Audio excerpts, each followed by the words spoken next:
the greatest club sides in football, or football's elite clubs if you'd rather, once took great pride in being able to field players that were born, bred, and raised within the vicinity of whatever footballing facility that they inhabited. From Santos and Flamengo to River Plate and Boca Juniors, or from Ajax, Barcelona, and Real Madrid to AC Milan, Benfica, and Bayern Munich. The list of football greats that have emerged from the academies of club football's powerhouses reads like a who's who of footballing royalty. Johan Cruyff, Pele, Neymar, Casillas, Zico, Mario Coluna, Franz Beckenbauer, Paolo Maldini. As the game has evolved over the years, though, elite clubs have taken to buying star names rather than growing them organically in-house because, modern football and money. So it was all the more impressive when in 2013, FC Barcelona managed a whole 11 of La Masia graduates, as in they managed to put a whole 11 of La Masia graduates on the field at the same time. Something unimaginable for an elite football club these days. I mean, just tell me one that could actually do that. So, with Christmas just around the corner, or already here if you're watching this from down under, apologize for my terrible Aussie accent, I thought of taking a La Masia themed trip down memory lane for a good old Christmas special where I give you all my top 10 La Masia graduates in the history of FC Barcelona, according to me. So, naturally, a lot of this won't be logically consistent, so please don't at me asking for an explanation of my selection criteria or logic, alright? Just accept it the way that it is. So considering how big of an undertaking this actually turned out to be, I was scripting for hours and hours, and I realized this is going to be a very long video. So if you are on a commute to, your Christmas destination, or just home or school or, God forbid, work, you could just put this on and listen in the background, you don't have to watch in particular, but you can treat this like it's a podcast, hopefully I can become one of your favorite podcasts, because, Plug Runner, everything is available on Spotify and Amazon Music. Anyway, with that pathetic attempt at an intro out of the way, hello everyone, and welcome to Blog Runner Everything, and here are the top 10 La Masia graduates of all time. Number 10, Pedro. We kick off this top 10 with one of the most underrated forwards not only in FC Barcelona history, but also in the history of European football, I think. Pedro is as enigmatic a player as you will ever see emerge from La Masia. Signed as a 17-year-old in 2004, Pedro rose through the ranks in La Masia, where the Canary Islander played a vital role in Pep Guardiola's Barca B team, earning promotion to the third division, and in 2008, Frank Rijkaard gave him his debut during a 4-0 home win against Real Murcia in La Liga. After a few more cameos and appearances here and there, including the 2-0 win against Manchester United in the 2009 Champions League final, Guardiola finally confirmed that 22-year-old Pedro would be promoted to Barcelona's first team for the 2009-2010 season. And the youngster responded with a breakthrough year during which he became the first player ever to score in every official club competition in a single season, and also to do that within a calendar year. Within the space of a week, he had scored his first competitive goal for the first team to ensure a 2-1 victory over Athletic Bilbao in the 2009 Supercopa, before then coming on against Shakhtar Donetsk as a substitute for Zlatan Ibrahimovic in the 80th minute to once again score a winning goal deep into extra time and win the 2009 UEFA Super Cup for FC Barcelona. Pedro wasn't done there though, however, as he also played a key role in Barca's 2009 Club World Cup triumph that sealed a historic sextuple for Pep Guardiola's Barca, as they became the first team to win 6 trophies in one calendar year, with Pedro of course managing a sextuple of his own, having scored in 6 different competitions. Yeah, sextuple is what you call it when you do something 6 times. And you just put a footnote in that because you will hear about this 6 trophies in 1 year thing a few more times. The two-footed speedster would go on to have a distinguished career, playing for Barcelona, littered with goals in the biggest moments, such as the semi-final and final fixtures against Real Madrid and Manchester United in 2011, as FC Barcelona romped their way to another Champions League title. Pedro would himself go on to score 109 goals in 300 appearances for La Blaugrana, winning 21 trophies with Barca, including 5 La Ligas and 3 Champions Leagues, as well as finding success with the Spanish national team at the 2010 World Cup and 2012 Euros. After winning the treble in 2015, though, Pedro saw his time come to an abrupt end as he left for Chelsea in search of more game time after the emergence of the much-voted MSN. Ironically, his departure coincided with the beginning of Barca's fall from grace on the European scene, at least. Number 9. Jordi Alba. Scraping in just ahead of Pedro purely on the basis of Barca career longevity is a fellow speedster and one-time winger in the form of Spanish left-back Jordi Alba. The first of 2 inclusions in this list that had to leave Barca in order to find a way back into the first team, Alba came through the ranks in La Masia playing as a left winger up until 2005 when the club released him for, get this, being too small. Yeah. He then found himself at Cornellà for 2 years before joining Unai Emery's Valencia in 2007.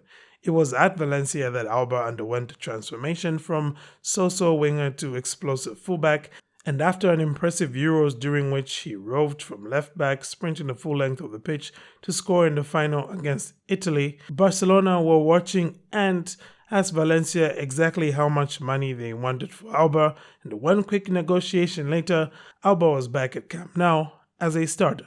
He has since spent the last 10 years establishing himself as quite possibly the best left-back in the history of FC Barcelona, playing a major role in every one of the 15 trophies that La Blaugrana have lifted during his tenure, all this while beating back competition from a laundry list of left-backs like Adriano, Luca Digne, Marco Correa, and Junior Firpo. Not that they were the best of competition, and even till date he is offering healthy competition for a much younger Alejandro Balde.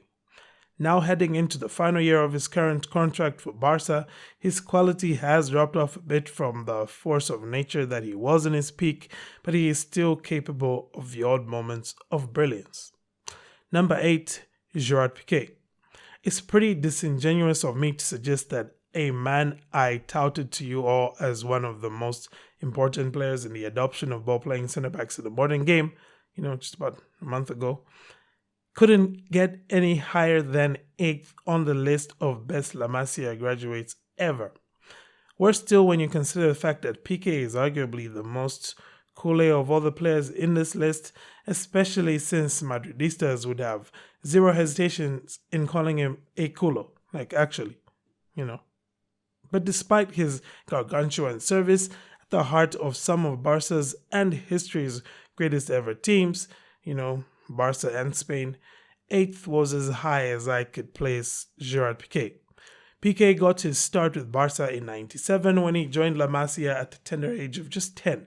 Throughout his time in the academy, he was one of 3 standout players alongside Lionel Messi and Cesc Fabregas in Barca teams that won tournament after tournament, scoring bags of goals in the process.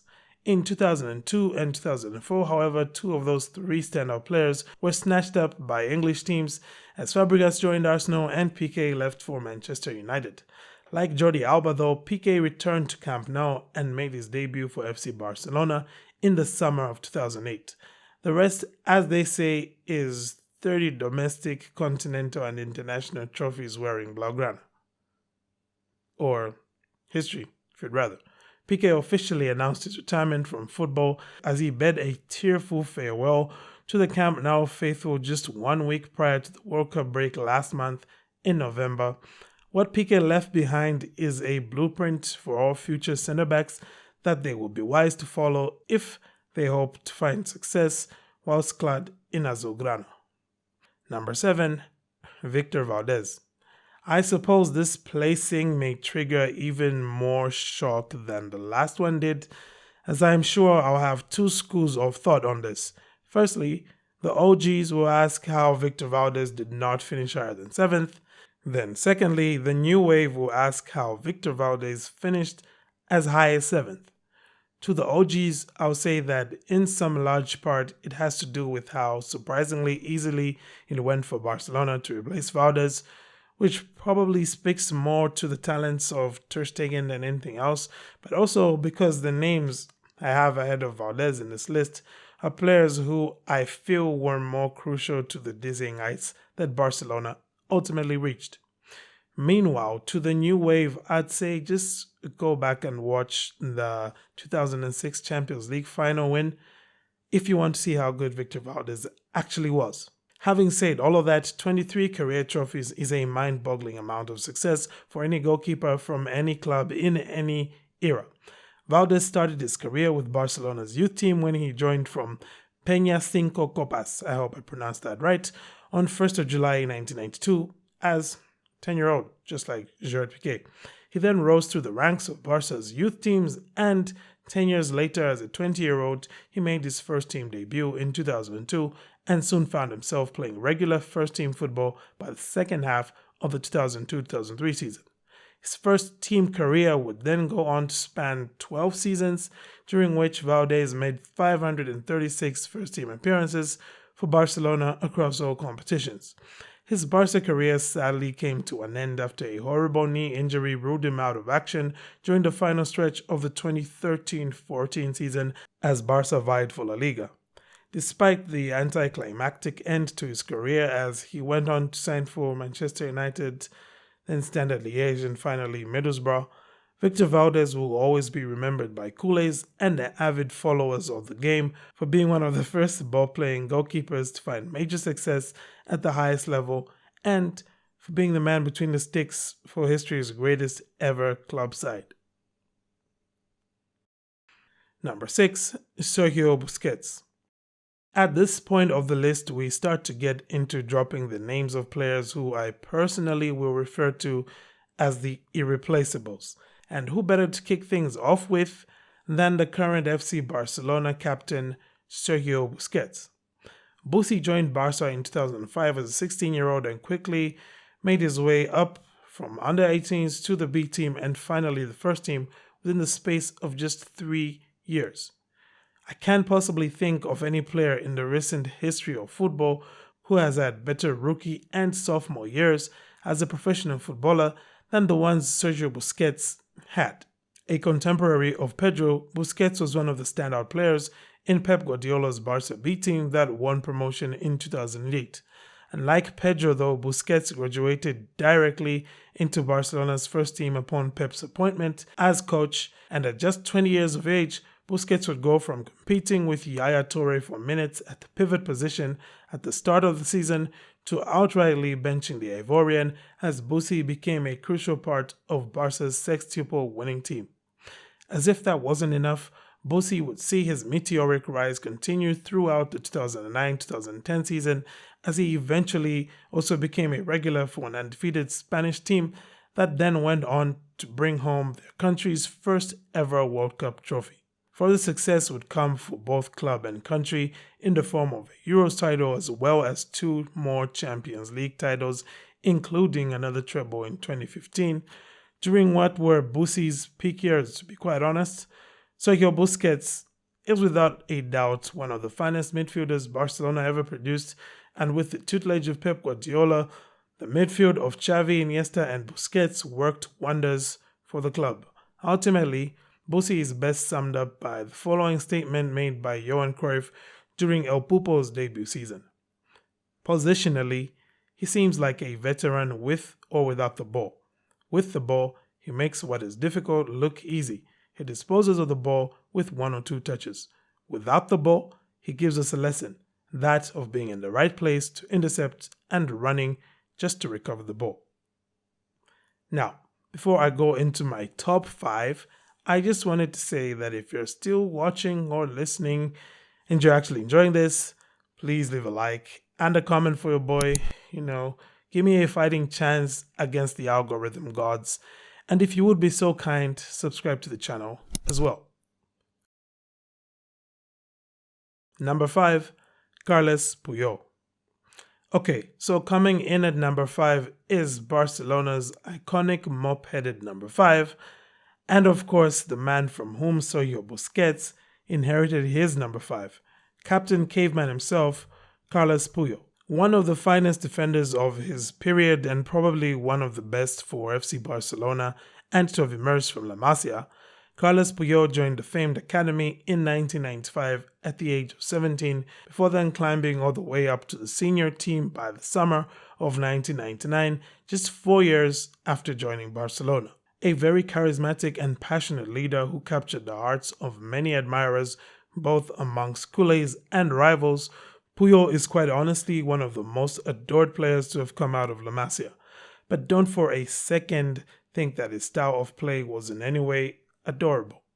Whereas Guardiola made use of players like Pique, Marquez, and Gabi Milito to partner Puyol because of their poise, elegance, and breathtaking passing and ball-carrying abilities, Puyol was there for some specific reasons. He was there to bring grit, mental fortitude, focus, and aggression to a team that was otherwise littered with artists, magicians, and technicians extraordinaire.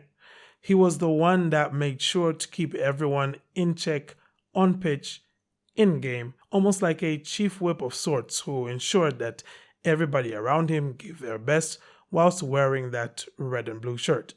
It was this uniquely Puyol role that made him vital to the success of Barcelona in the Guardiola era and also to the success of Spain between 2008 and 2011, and to this day it's what makes him still irreplaceable for Barca. In all, he made 593 appearances for Barca, scoring just 19 goals for them, but lifting no less than 18 trophies, whilst also providing culés with countless moments of heroic last-stage defending and fierce leadership. Number 4, Xavi Hernandez. Now we're really getting into the heaviest of the heavy hitters on this list. Up until the very last minute, I couldn't settle on an order or ranking for these remaining names, and probably if I had made this video 2 years later or 2 years earlier, I can guarantee this list would look different, especially with Xavi currently cutting his teeth as the manager of FC Barcelona. Like all but 3 of the entrants on this list, Xavi is a native of Catalonia, and he made his entrance into La Masia as a 10-year-old in 1991, as he stood out for his prodigious talent that saw him fly through the academy all the way to the doorstep of the first team within 7 years, as he made his debut against Los Che in a 3-1 Barca victory in October 1998. Xavi, though, happened to have been around for some peak crap Barca, like tail end of Louis van Gaal's reign and all that kind of stuff. But despite that dark beginning to his Barcelona first-team career, he would go on to make 767 appearances for the club, scoring 85 goals across 18 seasons with the first team. Like many others in this list, Xavi really came to life under the tutelage of his one-time teammate Pep Guardiola. It was in the famed tiki-taka systems employed by Barcelona and Spain between 2008 and 2012 that Xavi's star shone brightest, as the iconic number 6 became head and shoulders the best playmaker of the modern era and arguably the best playmaker in the history of the game. Putting in what is possibly the craziest ever season for a playmaker in 2008-2009, as he racked up 31 assists and scored 10 goals in 53 appearances. Just think about that for a second. 31 assists. To put that achievement into perspective, Kevin De Bruyne, who is widely regarded as the best playmaker of the last 5 or so years, has never managed more than 23 assists. Although, having said that, I should mention that he's currently on course to maybe hit like 30 at least, as he's currently on 15 assists with about 2/3 of the season left to play. But regardless, back to Xavi, he was a master of La Pausa and playing a defense-splitting pass, and could always be found roaming the pitch, waiting to receive the ball and to pass the ball, and to use his chameleon-like vision to spot passes that nobody else could before executing those passes like few others could. Nowadays, Xavi hopes to use his vision from the dugouts to coach Barcelona into the behemoth they once were, with him wearing the number 6 shirt. Here's to hoping the 41-year-old can add to the 25 trophies he won as a player for FC Barcelona. Number 3, Andres Iniesta. In third, we have a player who I for the longest time considered the GOAT. A man who is quite inseparable from Xavi Hernandez and from greatness. At the time of recording this, Iniesta is yet to retire from playing professional football, and I personally know this well because I still go on YouTube to look up Vissel Kobe highlights just to watch Illusionista work his magic. Dribbling, close control, filthy first touch, la pausa, vision, exceptional passing abilities, and knack for turning up in the big moments, a humble attitude, and a willingness to put in hard work, Iniesta had it all. Well, all except, height and a muscular frame and blistering pace, but he never needed that. He had what he needed, and he used what he had to dominate opponents twice his size and much faster and more physically imposing than he was. Signed from Albacete as a 12-year-old after being scouted by Barca in a youth tournament, he made his way to La Masia and after a troubled start to life, quickly made waves, including one occasion whilst he was playing for Barca's under-15 when then Barcelona captain Pep Guardiola said those famous words to Xavi as they both watched on, "You're going to retire me, but this kid is going to retire us all." Within 6 years of his arrival, Iniesta was promoted to the senior team in 2002. Whilst he was instrumental to Barca's success in the Frank Rijkaard era, it wasn't until Pep Guardiola came along that the blue touch paper of Iniesta's career was well and truly lit. Alongside his good friend and mentor Xavi, as well as elite prodigious talents like Messi and Busquets, Iniesta became one half of the most telepathic midfield duo and one-third of the most iconic midfield trio. Busquets provided control, Xavi provided the killer pass, and Iniesta incited the chaos in opposition ranks as he destabilized them with his movement, dribbling, and surprisingly lethal finishing. Don Andres would go on to lift 30 trophies in his tenure at the Catalan Giants, as well as winning the 2012 UEFA Men's Player of the Year award. His 15-year stint in Barca's first team came to an end in 2017 as he captained Barca to a domestic double, his final match being that Copa del Rey final in which he scored a classic Iniestazo, or Iniesta Golazo for the uninitiated, against Sevilla, which was quite honestly a very fitting crowning moment for him. Can't really say much more than just what a player. Number 2, Pep Guardiola. Be honest. You knew he was going to be in this top 10, didn't you? And the only question was whether or not he was going to be number 1. And it was a pretty tough call. I did have him at number 1 until, I didn't. So make of that what you may.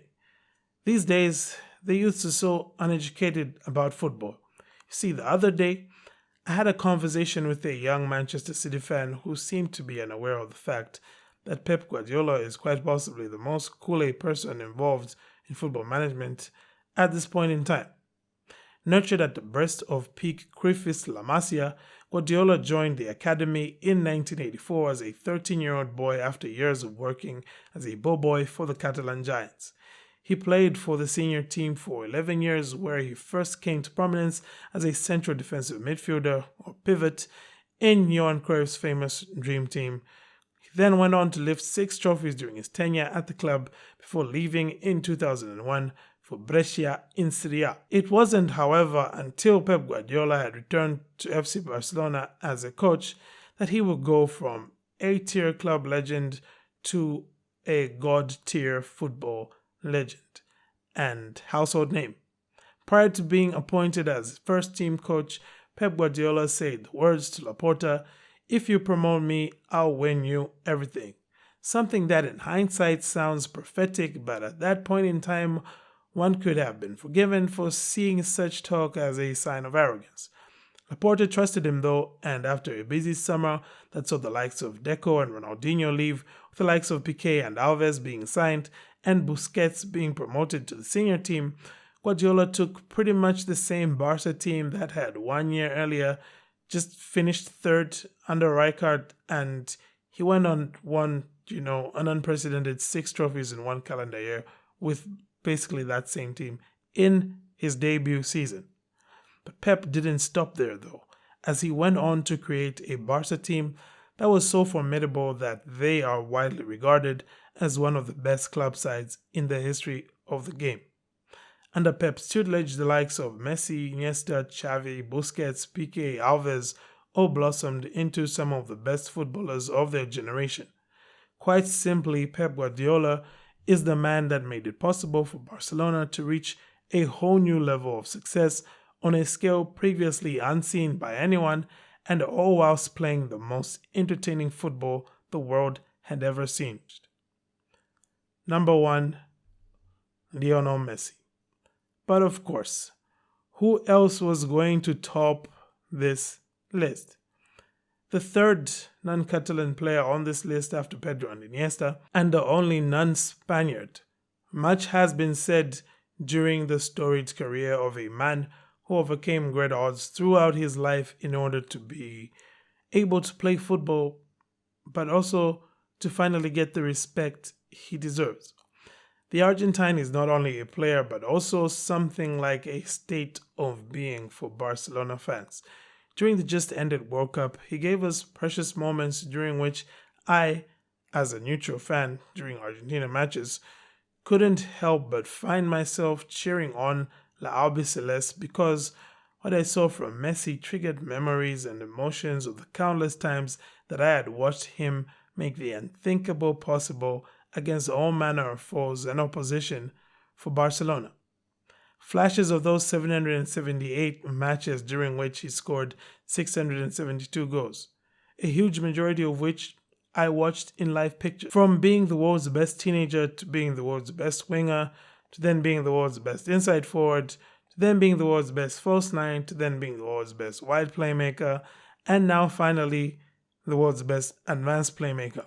We have watched Lionel Messi make all these transitions from his debut season in 2002 to his current season, working with Rijkaard, then Pep, then Tito, then Tata, then Lucho, then Valverde, then Setien and Koeman, and always evolving and adapting and accepting responsibility, winning titles by what do you call it? The truckload? No, I think I call it like a butt ton. Winning a butt ton of titles along the way, and curiously enough, winning a Ballon d'Or in each stage of his tactical evolution over the years.